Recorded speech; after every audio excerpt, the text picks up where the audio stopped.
Hoje, vamos viajar até o coração pulsante da antiga Mesopotâmia, um mundo onde o ato de cozinhar era muito mais do que preparar alimentos. Era um gesto de fé, um ritual de convivência e um reflexo da alma de um povo que deu os primeiros passos da civilização. Vamos descobrir como os sumérios, acádios e babilônios transformavam o simples ato de comer em uma arte. Desde as cozinhas esfumaçadas dos templos até os banquetes reais repletos de aromas e simbolismo. Prepare-se para sentir o sabor do tempo, o cheiro do pão recém-assado e o calor das brasas do passado. Se você gosta de conhecer a vida real das antigas civilizações, curta este vídeo, inscreva-se no canal e venha comigo, porque agora vamos começar a história. Às margens dos rios Tigre e Eufrates, onde a terra fértil respirava sob o calor do sol, nasceu uma das mais antigas expressões da humanidade, a arte de cozinhar. A alimentação na Mesopotâmia não era apenas uma questão de sobrevivência, era um reflexo do engenho humano, da religiosidade e do modo como o homem moldava a natureza em favor da vida. Ali, entre os campos irrigados e as cidades de barro, o alimento tornou-se símbolo de civilização, identidade e harmonia com os deuses.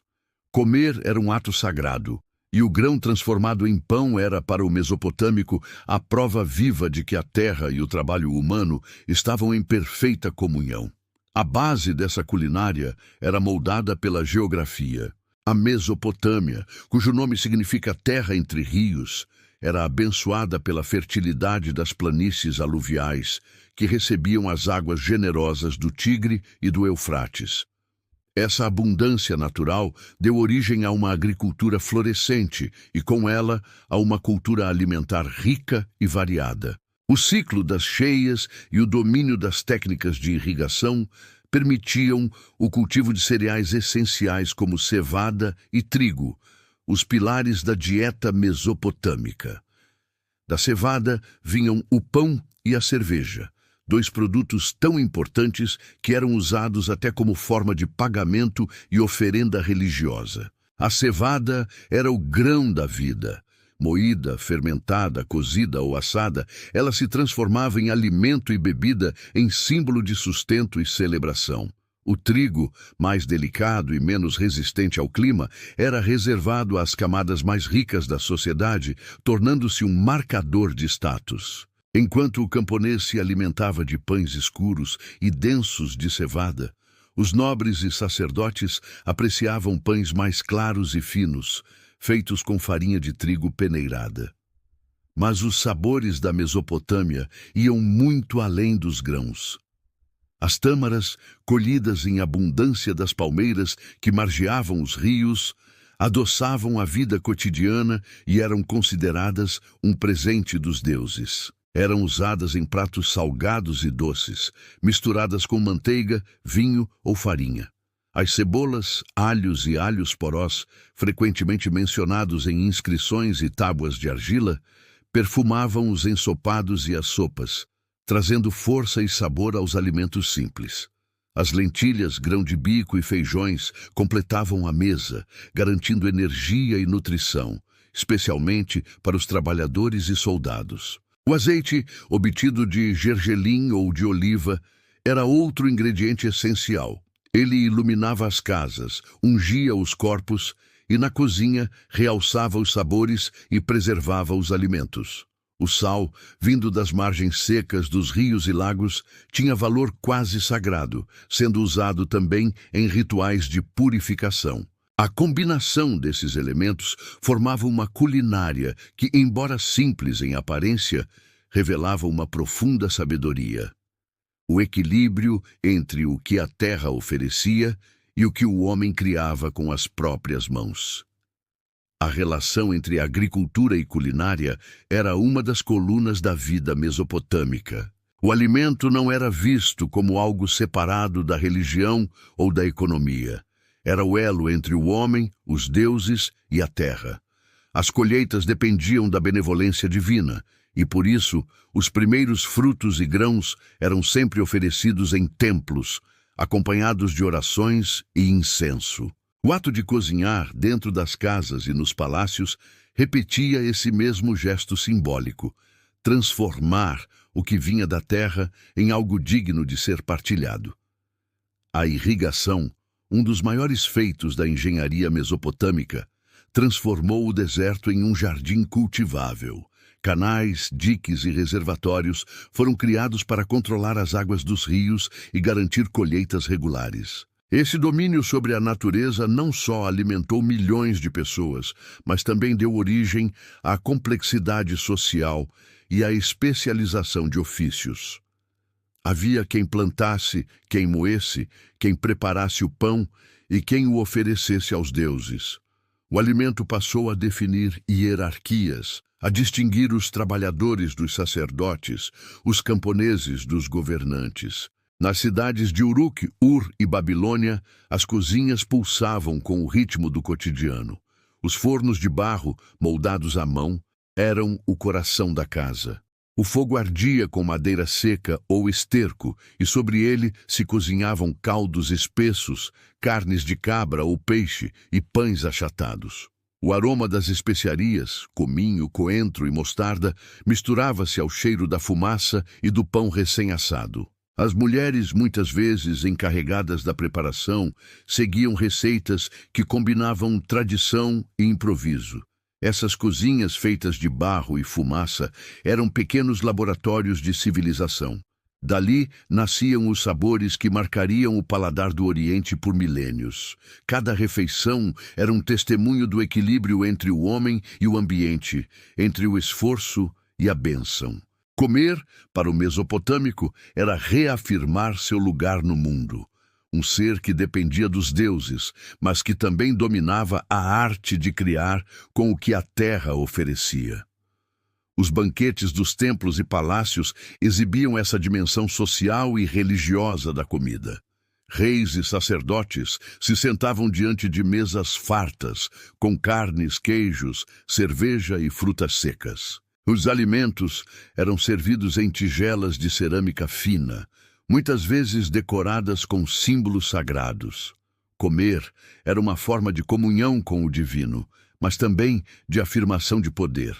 Quem controlava o alimento, controlava a vida. Assim, entre o barro e o fogo, a culinária mesopotâmica floresceu como uma das mais antigas expressões culturais da humanidade. O grão transformado em pão, o azeite que brilhava nas lamparinas, o vinho e a cerveja partilhados entre amigos, tudo isso formava uma linguagem silenciosa que unia gerações.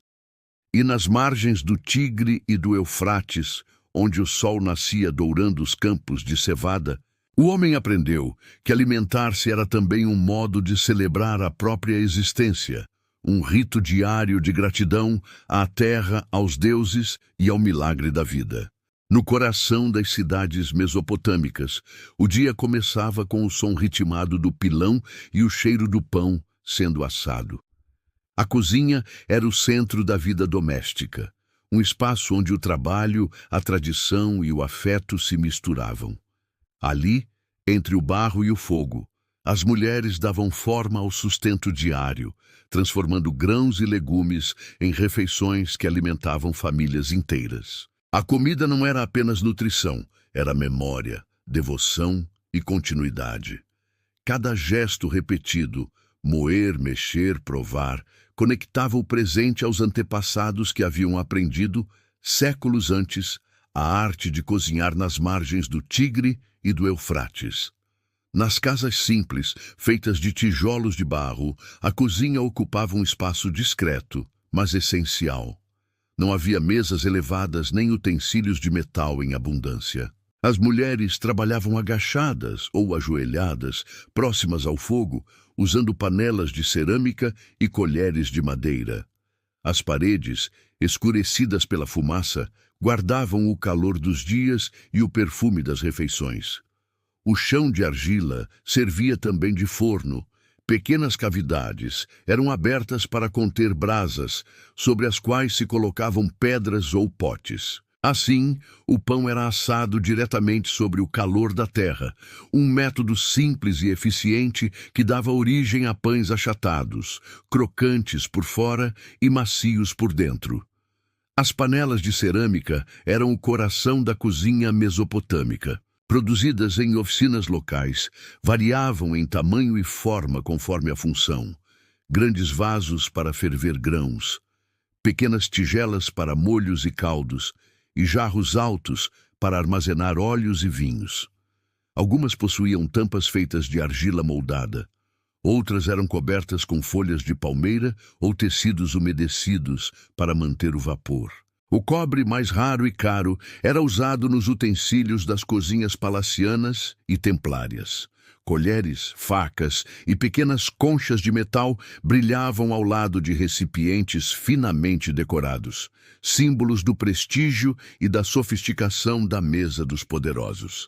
Nas cozinhas reais e religiosas, o cenário era bem diferente. Lá o alimento era produzido em grande escala, com cozinheiros especializados, padeiros, cervejeiros e servos responsáveis por cada etapa da preparação. Os templos, além de centros espirituais, funcionavam como verdadeiros complexos administrativos e gastronômicos, onde os alimentos eram oferecidos aos deuses e redistribuídos entre sacerdotes e trabalhadores. Em tabuinhas de argila foram encontrados registros detalhados de ingredientes, quantidades e receitas, as mais antigas do mundo. Essas tabuletas, escritas em escrita cuneiforme, revelam que os mesopotâmicos dominavam técnicas culinárias surpreendentemente avançadas.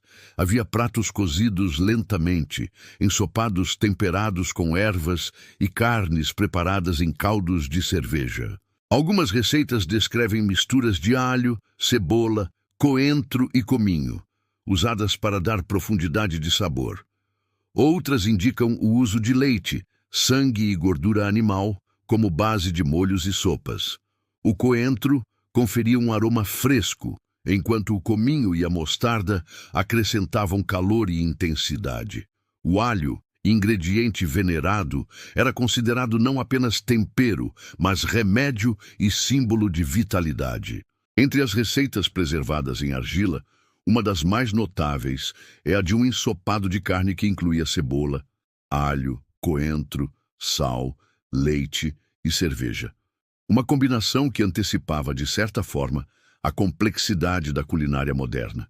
O preparo exigia tempo, paciência e técnica, ferver, escumar, reduzir, provar e ajustar. O cozinheiro era, portanto, um artesão da transformação. No silêncio quente da cozinha, o som do fogo e o tilintar das panelas formavam uma música familiar, acompanhada pelo perfume que escapava pelas portas e se espalhava pelas ruas poeirentas das cidades. O ato de cozinhar era também uma forma de comunicação. As mulheres, enquanto trabalhavam, conversavam, trocavam histórias, cantavam. A cozinha era um espaço de encontro e de transmissão do saber. Cada receita carregava segredos familiares, uma forma específica de moer o grão, de medir o sal ou de acender o fogo.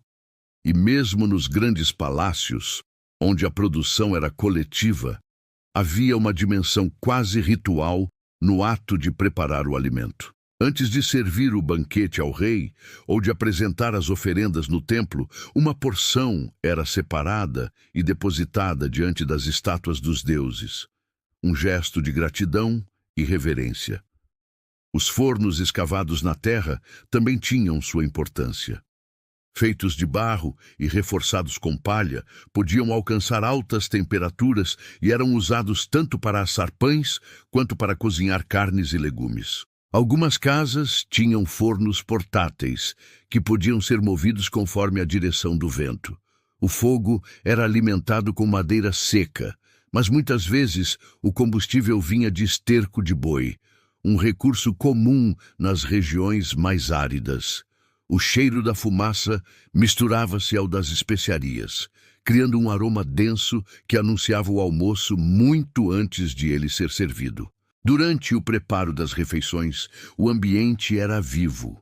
O som do pilão triturando grãos ecoava pelas ruas, misturado ao canto das mulheres e ao ruído dos jarros sendo movidos. O crepitar do fogo, o vapor subindo das panelas e o cheiro de cebola refogada formavam uma sinfonia diária que marcava o ritmo da vida. As crianças corriam ao redor, esperando o momento em que poderiam provar um pedaço de pão quente, enquanto os homens retornavam dos campos ou oficinas, guiados pelo perfume do jantar. Nas cozinhas maiores, o trabalho era coordenado com precisão.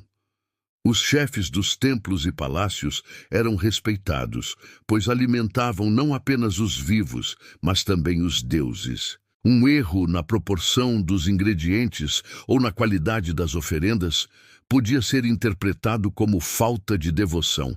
Por isso, o preparo das refeições sagradas era tratado com seriedade, e muitos cozinheiros eram também sacerdotes.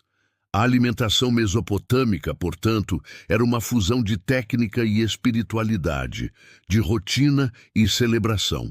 Em cada panela borbulhante, havia o reflexo de uma civilização que aprendeu a extrair sabor da terra e significado do trabalho. E nas cozinhas, entre o ruído do pilão e o calor do fogo, pulsava o coração da Mesopotâmia, simples, humano e profundamente divino. Na Mesopotâmia, o ato de comer transcendia o simples gesto de alimentar o corpo. Era uma celebração do vínculo entre o homem, os deuses e a própria terra.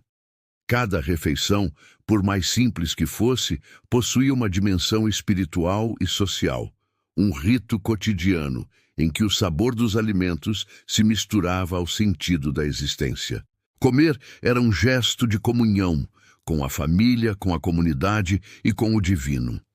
Era o momento em que o trabalho dos campos, o esforço dos artesãos e a generosidade dos rios se encontravam em harmonia sobre a mesa.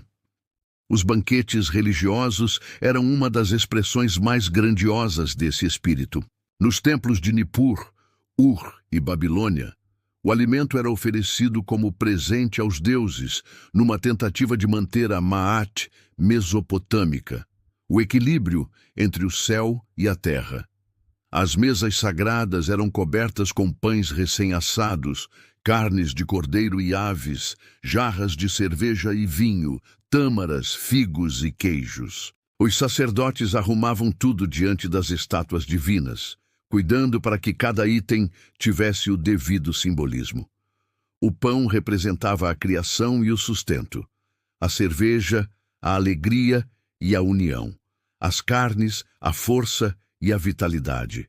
Essas oferendas não eram apenas rituais de devoção, mas também momentos de comunhão. Depois de apresentadas aos deuses, as comidas eram muitas vezes partilhadas entre os sacerdotes e fiéis, um gesto que reforçava o elo entre o mundo divino e o humano. Comer o alimento abençoado era participar do equilíbrio cósmico, ingerir um pouco da graça dos deuses. E assim, o sabor cotidiano se tornava sagrado. A cerveja, produzida a partir da cevada fermentada, era indispensável nesses rituais. Mais do que uma bebida, era uma ponte entre o trabalho humano e a benevolência divina. As tabuinhas de argila mencionam dezenas de tipos de cerveja, variando em cor, sabor e força. Ela era oferecida aos deuses, consumida nos banquetes e distribuída aos trabalhadores como pagamento. Em muitas cerimônias, as mulheres, especialmente sacerdotisas, participavam da produção e da distribuição da bebida, entoando cânticos enquanto despejavam a espuma dourada em jarros de barro. O aroma doce e terroso da cevada fermentada preenchia os templos, misturando-se ao incenso e à música das harpas. Nas festas humanas, o alimento também assumia um papel central. Casamentos, nascimentos, colheitas e vitórias militares eram celebrados com grandes banquetes. O povo reunia-se em pátios abertos ou salões iluminados por lamparinas. As mesas, feitas de madeira ou barro, se enchiam de pães achatados, queijos, legumes cozidos, frutas secas e carne assada. As tâmaras, com seu sabor doce e reconfortante, eram presença constante, símbolo de alegria e prosperidade. Elas representavam o prazer da vida terrena, um presente dos deuses que adoçava o dia e lembrava que o viver era em si uma dádiva. O sal, por outro lado, possuía um significado mais solene. Era o elemento da conservação, da permanência, da eternidade. Misturado aos alimentos, ele simbolizava a resistência da vida contra a corrupção e o esquecimento. Nas alianças e contratos, era comum o gesto de partilhar o sal, que selava acordos e amizades. Comer juntos, temperando o alimento com o mesmo sal, era jurar fidelidade e confiança. Assim, até o mais simples tempero carregava uma carga simbólica profunda que unia o corpo e o espírito em um mesmo gesto. Durante as colheitas, quando os campos dourados de cevada eram recolhidos e o povo agradecia aos deuses pela fartura, as festas agrícolas transformavam as cidades em celebrações vibrantes. A música ecoava pelas ruas, os tambores marcavam o ritmo e o vinho corria em jarras abundantes. As mulheres dançavam com coroas de flores e os homens elevavam brindes aos céus. A comida era compartilhada entre todos, reforçando o senso de comunidade e gratidão. Cada prato servido representava um ciclo completo: a semente plantada, o fruto colhido, o pão assado e o alimento dividido. Os banquetes palacianos, por sua vez, eram espetáculos de poder e generosidade. Reis e nobres ofereciam grandes festas para celebrar vitórias ou alianças políticas. Nessas ocasiões, os cozinheiros preparavam carnes raras, pães finos de trigo, queijos curados e doces de frutas e mel. Os convidados se sentavam em almofadas, bebendo vinho e cerveja em copos de metal ou cerâmica decorada. Músicos tocavam harpas e flautas, enquanto dançarinas giravam suavemente sob o brilho das lamparinas. Comer diante do rei era mais do que um privilégio. Era um reconhecimento público de confiança e prestígio. Mas não apenas a elite festejava. Nas aldeias, os banquetes populares também eram momentos de união. Quando alguém se casava, ou quando uma boa colheita era alcançada, todos participavam.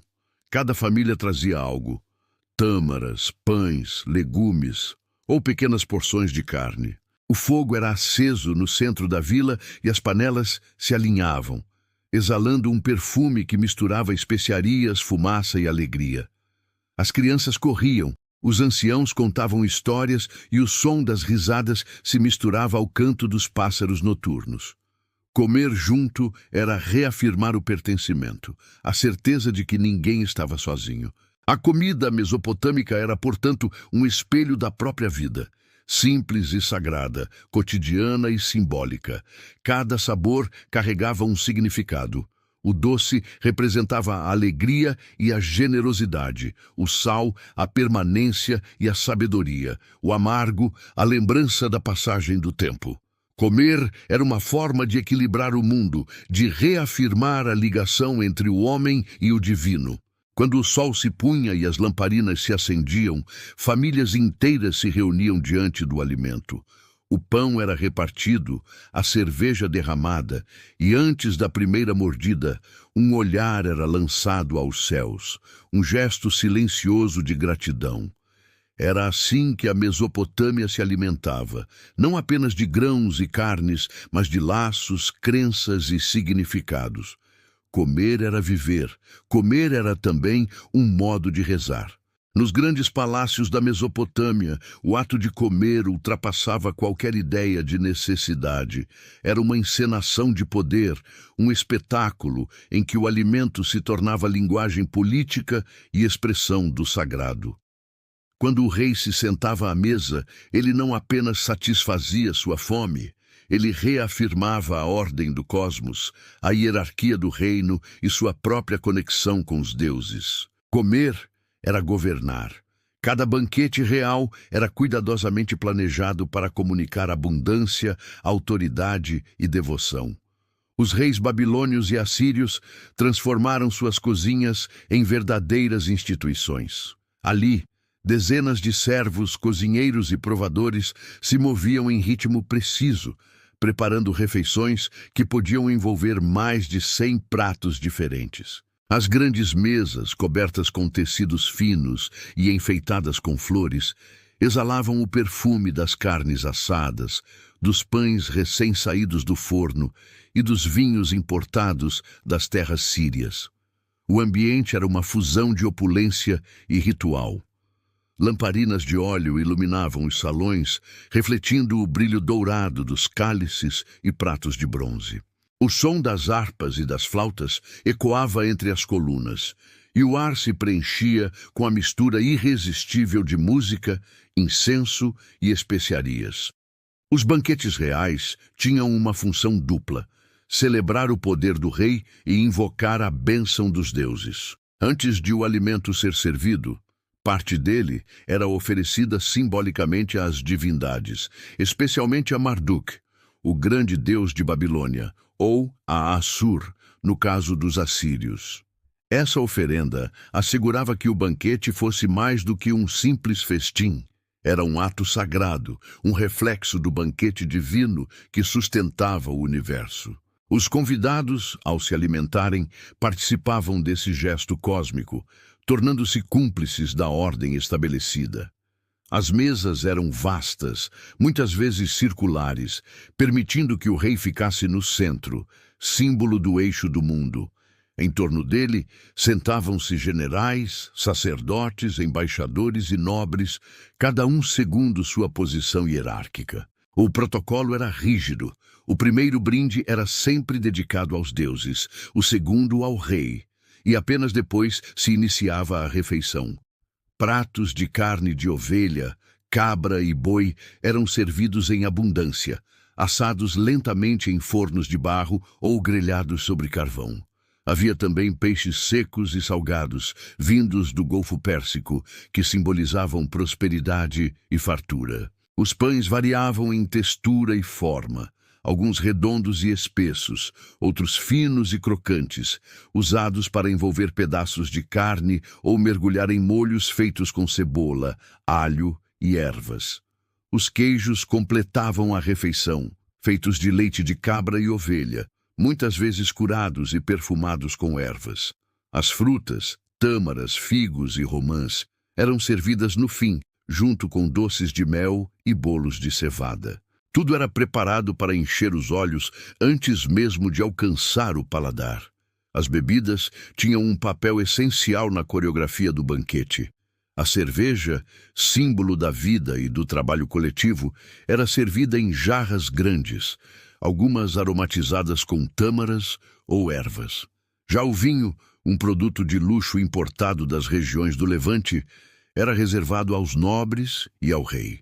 Beber vinho era um sinal de distinção, um privilégio de poucos. Havia todo um ritual em torno do ato de beber. O copeiro-chefe provava primeiro a bebida, garantindo que estivesse pura antes de oferecê-la ao monarca. O gesto, simples em aparência, carregava o peso da confiança e da lealdade. No centro dessa engrenagem suntuosa estava o cozinheiro real, uma figura cercada de respeito e mistério. Ele não era apenas um servo, mas um artista e alquimista de sabores, guardião dos segredos da mesa do rei. Seu papel exigia habilidade, sensibilidade e profundo conhecimento dos ingredientes e temperos. Um erro em uma receita poderia ser considerado uma ofensa. Um prato perfeito, por outro lado, podia render honras e recompensas. Alguns registros mencionam cozinheiros que chegaram a ter status elevado, com direito a servos e casas próprias dentro do complexo palaciano. Esses mestres da cozinha trabalhavam com ingredientes raros e caros: trufas, mel importado, especiarias vindas de terras distantes, carnes escolhidas entre os melhores rebanhos. Cada refeição era um experimento de texturas e aromas, a busca pela harmonia perfeita entre o doce, o salgado e o picante. Disse que alguns banquetes reais tinham pratos tão complexos que exigiam dias de preparação, com carnes marinadas em cerveja e frutas secas, ou pães recheados com ervas e queijo derretido.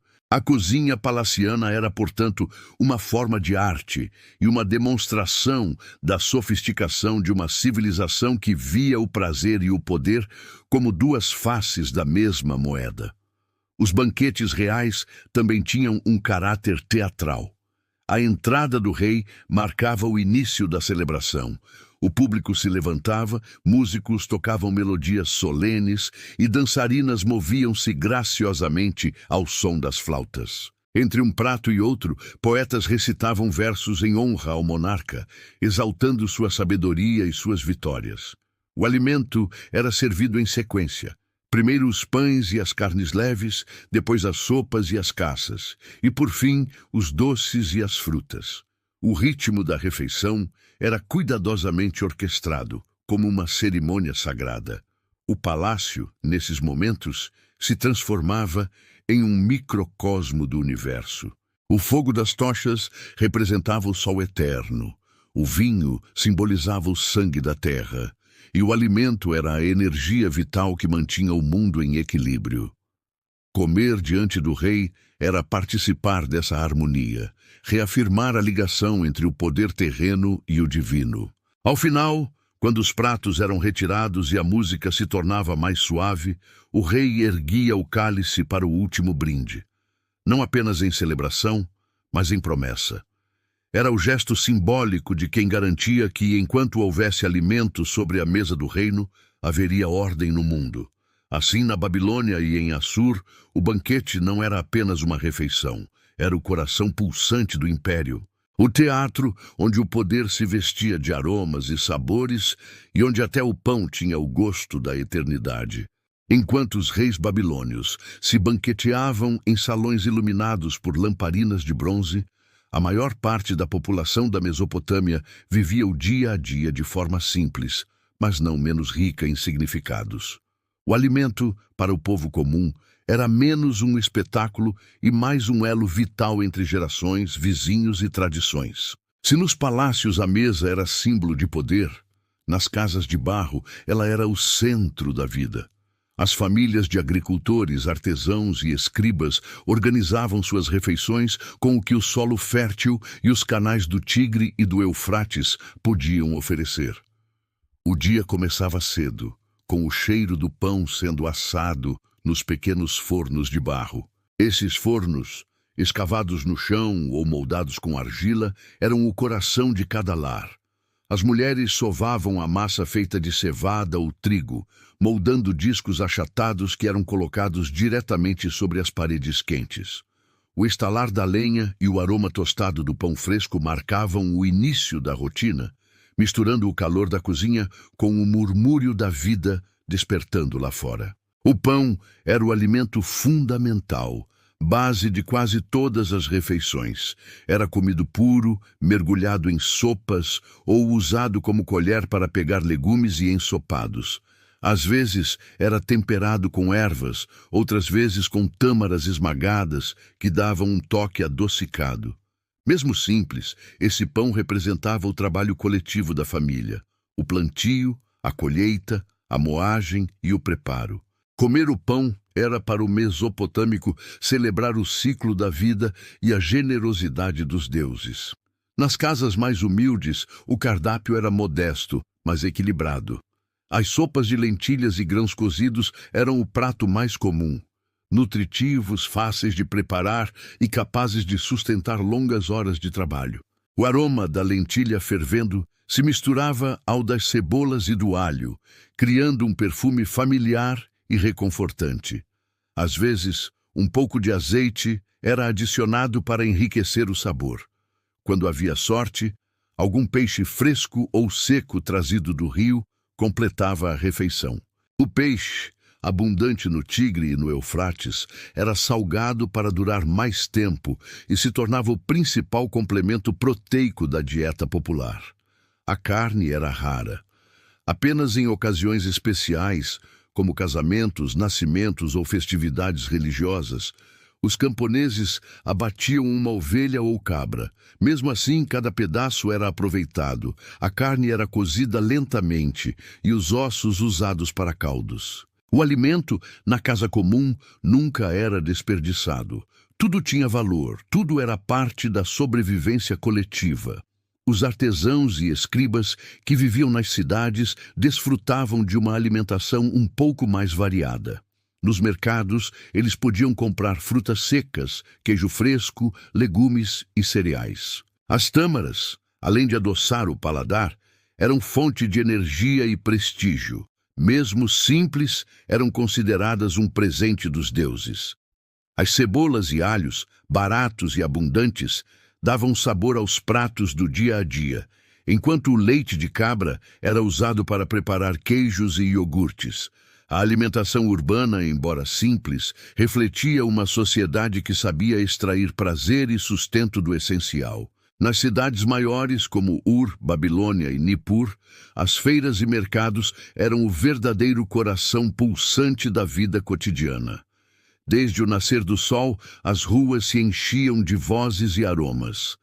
Comerciantes traziam sacos de cevada, rolos de pão, cestos de tâmaras e jarras de cerveja. Mulheres vendiam ervas frescas, cebolas e lentilhas.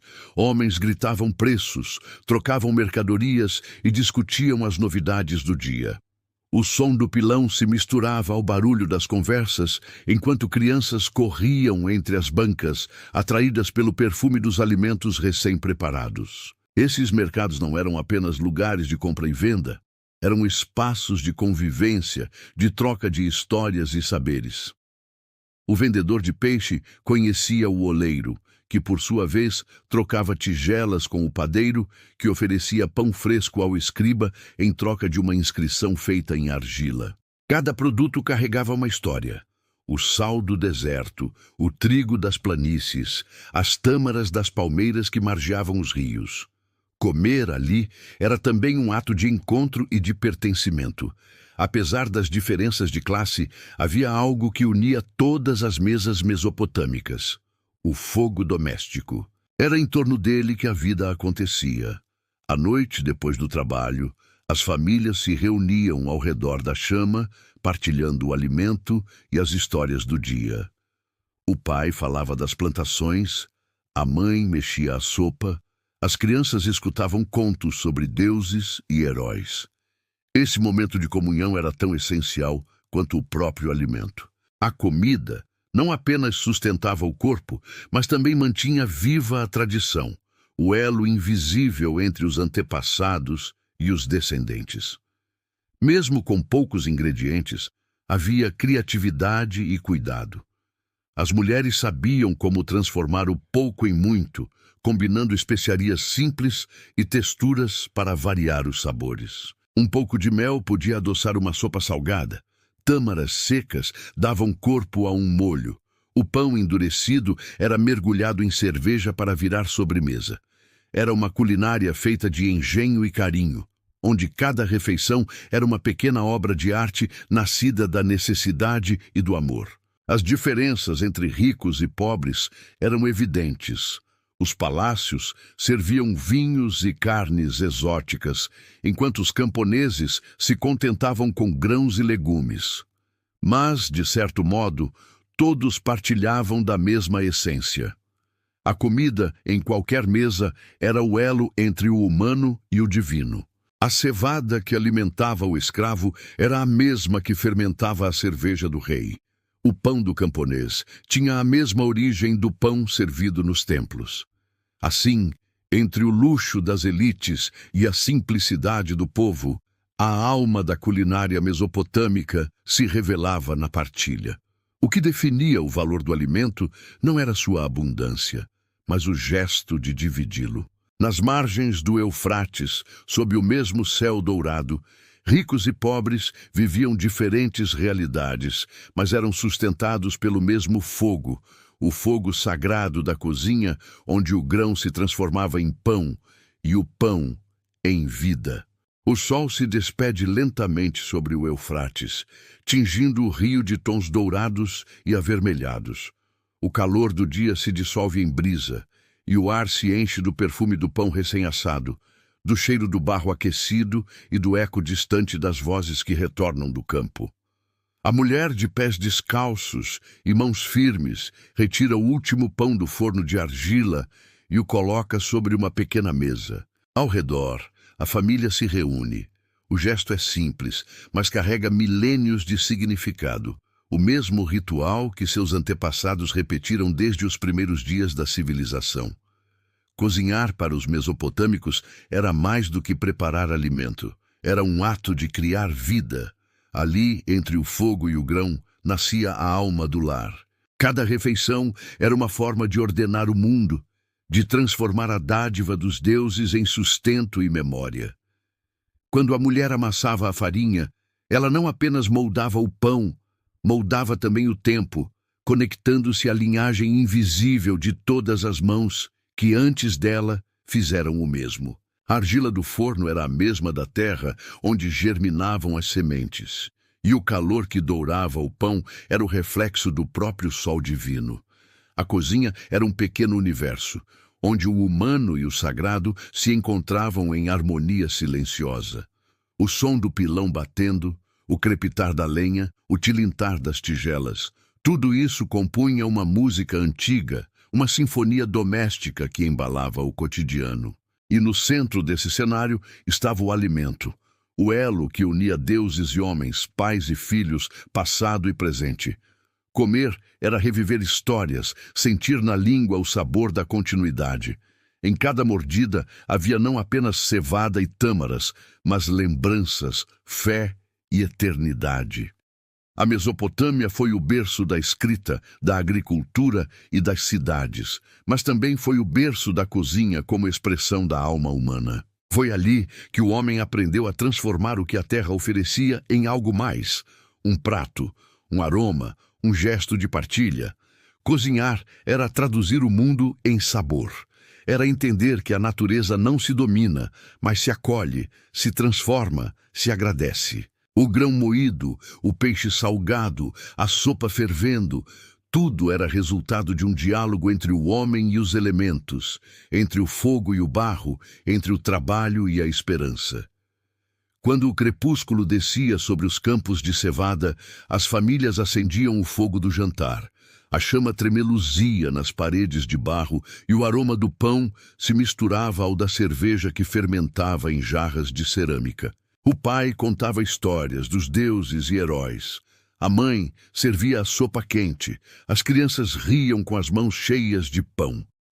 Era nesse instante, no calor do lar, que o mundo parecia estar em equilíbrio. E talvez fosse exatamente isso que os deuses desejavam. Ver os homens partilhando o alimento em paz, mantendo viva a chama da harmonia. Ao observar uma mesa mesopotâmica, podemos ver mais do que utensílios e ingredientes. Vemos símbolos de uma filosofia de vida. O pão representava o trabalho humano e o ciclo da terra. A cerveja, a alegria e a comunhão. O sal, a permanência e a sabedoria. A tâmara, a doçura da vida. Cada alimento tinha voz, cada sabor era uma palavra na linguagem silenciosa da sobrevivência. Comer era lembrar, e lembrar era honrar. Os séculos passaram, as cidades se ergueram e ruíram, os reinos se dissolveram nas areias do tempo, mas o gesto permanece. Ainda hoje, quando alguém acende o fogo, mistura farinha e água, ou compartilha um pão à mesa, revive, sem perceber, os rituais da antiga Mesopotâmia. Cada cozinha moderna, com seus cheiros e vozes, é uma herdeira distante daquele primeiro lar de barro às margens do Eufrates. As mãos que hoje cortam, temperam e servem são as mesmas, apenas separadas pelo tempo, mas unidas pela mesma necessidade de cuidar, alimentar e celebrar a vida. Há algo profundamente humano e eterno no ato de partilhar uma refeição. Talvez por isso a comida emocione tanto, porque ela carrega dentro de si memórias ancestrais. Ao provar um pão quente, sentimos o calor da terra. Ao beber algo fermentado, lembramos os deuses. Ao cozinhar, repetimos gestos que vêm do início dos tempos. A cozinha é a mais antiga forma de arte e, ao mesmo tempo, a mais humilde, feita com o que temos, para aqueles que amamos.